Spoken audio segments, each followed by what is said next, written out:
అనుదిన బైబుల్ ద్వితీయోపదేశ కాండము 4వ అధ్యాయము.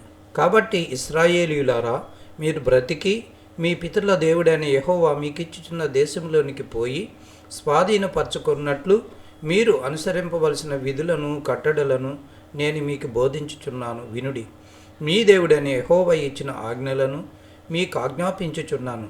వాటిని గైకొనుట యందు నేను మీకు ఆజ్ఞాపించిన మాటతో దేనిని కలపకూడదు, దానిలో నుండి దేనిని తీసివేయకూడదు. బయల్బెయోరు విషయంలో యెహోవా చేసిన దానిని మీరు కన్నులారా చూచితిరి కదా. బయల్బెయోరు వెంట వెళ్ళిన ప్రతి మనిషిని నీ దేవుడైన యెహోవా నీ మధ్యను ఉండకుండా నాశనము చేసిన మీ దేవుడైన యెహోవాను హత్తుకున్న మీరందరూ నేటి వరకు సజీవులై ఉన్నారు. నా దేవుడైన యెహోవా నాకు ఆజ్ఞాపించినట్లు మీరు స్వాధీనపరచుకొనబో దేశమున మీరు ఆచరింపవలసిన కట్టడలను విధులను మీకు నేర్పితిని. ఈ కట్టడలన్నిటినీ మీరు గైకొని అనుసరింపవలను. వాటిని గూర్చి విను జనుల దృష్టికి అదే మీకు జ్ఞానము, అదే మీకు వివేకము. వారు చూచి నిశ్చయముగా ఈ గొప్ప జనము జ్ఞాన వివేచన గల జనమని చెప్పుకొందురు.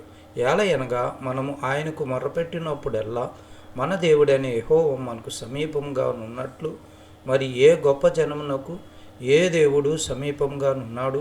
మరియు నేడు నేను మీకు అప్పగించుచున్న ఈ ధర్మశాస్త్రం అంతటిలోనున్న కట్టడలను నీతి విధులను గల గొప్ప జనమేది? అయితే నీవు జాగ్రత్త పడుము. నీవు కన్నులారా చూచిన వాటిని మరొక ఉండినట్లును అవి నీ జీవితకాలం అంతయు నీ హృదయములో నుండి తొలగి పోకుండునట్లును నీ మనసును బహు జాగ్రత్తగా కాపాడుకును. నీ కుమారులకును నీ కుమారుల కుమారులకును వాటిని నేర్పి నీవు హోరేబులో నీ దేవుడైన యెహోవా సన్నిధిని నిలిచి ఉండగా, యెహోవా నా యొద్దకు ప్రజలను కూర్చుము, వారు ఆ దేశం మీద బ్రతుకు దినములన్నీ నాకు భయపడ నేర్చుకొని తమ పిల్లలకు నేర్పినట్లు వారికి నా మాటలను వినిపించదనని ఆయన నాతో చెప్పిన దినమును గూర్చి వారికి తెలుపుము. అప్పుడు మీరు సమీపించి ఆ కొండ దిగువను నిలిచితిరి. చీకటియు మేఘమును గాఢాంధకారమును కమ్మి ఆ కొండ ఆకాశం వరకు అగ్నితో మండుచుండగా యెహోవా ఆ అగ్ని మధ్య నుండి మీతో మాట్లాడిను. మాటల ధ్వని మీరు వింటిరి, కానీ ఏ స్వరూపమును మీరు చూడలేదు. స్వరము మాత్రమే వింటిరి. మరియు మీరు చేయవలనని ఆయన విధించిన నిబంధనను అనగా 10 ఆజ్ఞలను మీకు తెలియజేసి 2 రాతి పలకల మీద వాటిని వ్రాసెను. అప్పుడు మీరు నది దాటి స్వాధీనపరచుకొనబోవు దేశంలో మీరు అనుసరింపవలసిన కట్టడలను విధులను మీకు నేర్పవలనని యెహోవా నాకు ఆజ్ఞాపించును. హోరేబులో యెహోవా అగ్ని జ్వాలల మధ్య నుండి మీతో మాట్లాడిన దినమున మీరు ఏ స్వరూపమును చూడలేదు.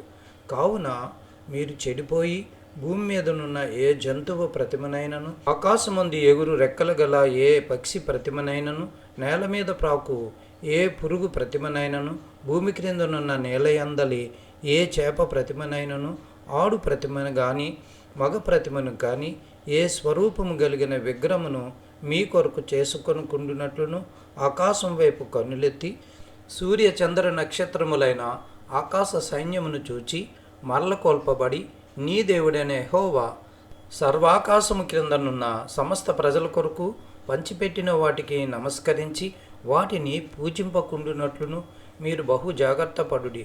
యెహోవా మిమ్మును చేపట్టి నేడున్నట్లు మీరు తనకు స్వకీయ జనముగా నుండుటకై ఐగుప్తు దేశములో నుండి ఆ ఇనుప కొలుములో నుండి మిమ్మును రప్పించును. మరియు యెహోవా మిమ్మును బట్టి నా మీద కోపపడి నేను ఈ యోర్దాను దాటకూడదనియు నీ దేవుడైన యెహోవా స్వాస్యముగా నీకిచ్చుచున్న ఈ మంచి దేశములో ప్రవేశింపకూడదనియు ప్రమాణము చేశాను. కావున నేను ఈ యోర్దాను దాటకుండా ఈ దేశముననే చనిపోవదును. మీరు దాటి ఆ మంచి దేశమును స్వాధీనపరచుకొనెదరు. మీ దేవుడైన యెహోవా మీకు ఏర్పరిచిన నిబంధనను మరిచి నీ దేవుడైన యెహోవా నీకు ఆజ్ఞాపించినట్లు ఏ స్వరూపము కలిగిన విగ్రహమునైనను చేసుకొనుకుండునట్లు మీరు జాగ్రత్త పడవలెను. ఏలయనగా నీ దేవుడైన యెహోవా దహించు అగ్నియు రోషము గల దేవుడినై ఉన్నాడు. మీరు పిల్లలను పిల్లల పిల్లలను కని ఆ దేశమందు బహుకాలము నివసించిన తరువాత మిమ్మును మీరు పాడు చేసుకొని ఏ స్వరూపము కలిగిన విగ్రహమునైనను చేసి నీ దేవుడైన యెహోవాకు కోపం పుట్టించి ఆయన కన్నుల ఎదుట కీడు చేసిన ఎడల మీరు ఈ యోర్దాను దాటి స్వాధీనపరుచుకొనబోవు దేశములో ఉండకుండా త్వరలోనే బొత్తిగా నశించిపోవుదురని భూమి ఆకాశములను మీ మీద సాక్షులుగా ఉంచుచున్నాను. ఆ దేశమందు బహుదినములుండక మీరు బొత్తిగా నశించిపోదురు. మరియు యెహోవా జనములలో మిమ్మును చెదరగొట్టును. యెహోవా ఎక్కడికి మిమ్మును తోలివేయనో అక్కడి జనములలో మీరు కొద్దిమందే మిగిలియుందురు. అక్కడ మీరు మనుషుల చేతి పని అయిన కర్ర రాతి దేవతలను పూజించెదరు. అవి చూడవు, వినవు, తినవు, వాసన చూడవు. అయితే అక్కడ నుండి నీ దేవుడైన యెహోవాను మీరు వెదికిన ఎడల నీ పూర్ణ హృదయముతోనూ పూర్ణ ఆత్మతోనూ వెదుకున్నప్పుడు ఆయన నీకు ప్రత్యక్షమగును. ఈ సంగతులన్నీ నీకు సంభవించిన తరువాత నీకు బాధ కలుగునప్పుడు అంత్యదినములలో నీవు నీ దేవుడైన యెహోవా వైపు తిరిగి ఆయన మాట వినిన ఎడల నీ దేవుడైన యెహోవా కనికరము గల దేవుడు కనుక నిన్ను చీయ విడువడు, నిన్ను నాశనము చేయుడు. తాను నీ పితరులతో ప్రమాణము చేసిన నిబంధనను మర్చిపోడు. దేవుడు భూమి మీద నరుని సృజించిన దినం మొదలుకొని నీకంటే ముందుగా నుండిన మునుపటి దినములలో ఆకాశము యొక్క ఈ దిక్కు నుండి ఆకాశము యొక్క ఆ దిక్కు వరకు ఇట్టి గొప్ప కార్యము జరిగేనా, దీని వంటి వార్త వినబడినా అని నీవు అడుగుము. నీవు దేవుని స్వరము అగ్ని మధ్య నుండి మాట్లాడట విన్నట్లు మరి ఏ జనమైనను విని బ్రతికెనా? మీ దేవుడైన యెహోవా ఐగుప్తులో మీ కన్నుల ఎదుట చేసిన వాటన్నిటి చొప్పున ఏ దేవుడైనను శోధనలతోనూ సూచక క్రియలతోనూ మహత్కార్యములతోనూ యుద్ధముతోనూ బాహుబలముతోనూ చాచిన చేతితోనూ మహాభయంకర కార్యములతోనూ ఎప్పుడైనను వచ్చి ఒక జనములో నుండి తన కొరకు ఒక జనమును తీసుకునే యత్నము చేసెనా? అయితే యెహోవా దేవుడనియు ఆయన తప్ప మరి ఒక్కడూ లేడనియు నీవు తెలుసుకున్నట్లు అది నీకు చూపబడెను. నీకు బోధించుటకు ఆయన ఆకాశము నుండి తన స్వరమును నీకు వినిపించెను. భూమి మీద తన గొప్ప అగ్నిని నీకు చూపినప్పుడు ఆ అగ్ని మధ్య నుండి ఆయన మాటలను నీవు వింటివి. ఆయన నీ పితరులను ప్రేమించెను కనుక వారి తర్వాత వారి సంతానమును ఏర్పరచుకొనెను.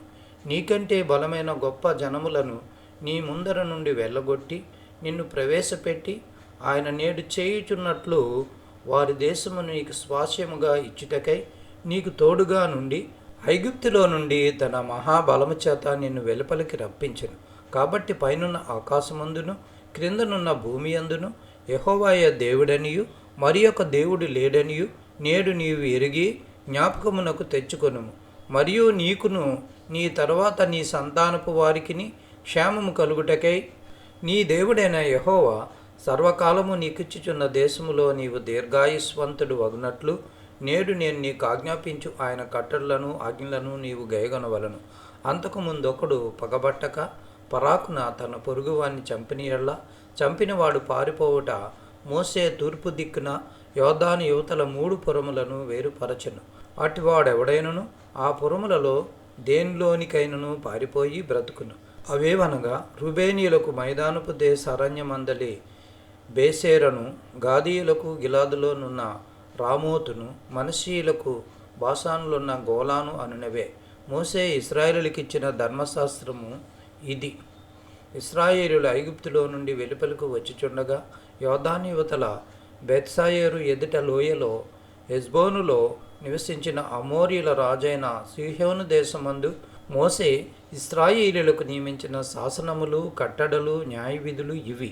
మోసేయు ఇశ్రాయేలీయులను ఐగుప్తులో నుండి వచ్చుచు ఆ సీహోనును హతము చేసి అతని దేశమును యోర్దాను యువతల ఉత్తర దిక్కుననున్న బాషాను రాజైన ఓగి యొక్క దేశమును అర్నోను ఏటి దరినున్న అరోయేరు మొదలుకొని హెర్మోనను సియోను కొండ వరకున్న అమోరీయుల 2 రాజుల దేశమును పిస్గా యూటలకు దిగువగా అరాబా సముద్రం వరకు తూర్పు దిక్కున యోర్దాను యువతల అరాబా ప్రదేశం అంతయు స్వాధీనపరచుకొనిరి.